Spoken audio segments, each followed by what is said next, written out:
Mijikenda, but tell us how things are going and whether the counting process has begun and how that's proceeding. Good, no? All right. The voting exercise has just ended in most of the polling stations here in Kilifi County. Now, there are about 1,145 polling stations in this vast county, and I'm made to understand that the counting process has just begun in a majority of those polling stations. Right here where we are, this is Pwani University. This is where we do have the county tallying center for Kilifi County, and so far we don't have much activity taking place in this particular center because the elections county manager, Mr. Hussein Gure, says they're still waiting for the numbers that are coming from the county, from the polling stations spread across this particular county. So the counting process is still going on, and after that, the agents in those, the IEBC officials in those polling stations will be filling the Form A's before bringing them here for collation here in for collation of the Form B's by the IEBC officials who will be here at this particular tallying center. Now, the voting exercise generally began on a rather slow note. We did travel to Kilifi North, Kilifi South, and also Malindi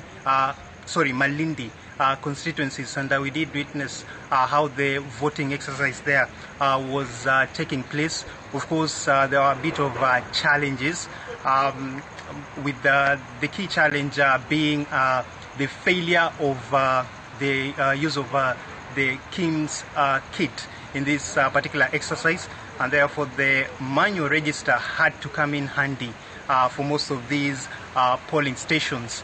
And also there was a bit of a challenge, especially with regard to the older voters. Majority of them needed assistance for them to cast their votes, and therefore for a process that was supposed to take about less than 2 minutes, it all ended taking maybe 7 or even 10 minutes for some of those voters, and that is what led to the process dragging on in some of these polling stations. Also, there were a bit of allegations coming from some of the candidates, especially the gubernatorial candidates, most of whom were saying there were some people who were actually trying to sway the voters.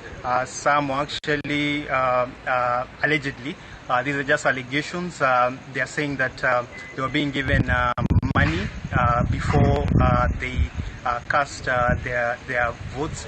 Others were saying this being a county that has faced so many challenges, including poverty, hunger, they were actually being promised that they'll get unga, and therefore when they are promised this particular packet of flour, ideally maybe it's supposed to make them vote for a certain candidate, but these are just allegations, and some of the candidates say that regardless of how this particular election will go, whether the result will be in their favor or not, they've said that they're actually going to pursue some of these allegations, and they're actually going to bring forth these cases to IEBC. Other than that, the entire exercise was rather peaceful, and we did not witness a lot of cases as we had seen in the morning. And generally, in most of these polling stations, we do expect to see the results streaming in throughout the night. But as for now, the elections county manager, Hussein Gure, says they're still communicating with the officials who are in these particular polling stations, as they wait for the final tally, which is actually going to be relayed in this particular center. Yvonne. Thank you very much. That is Dennis Otieno, who is at the Pwani University, which is the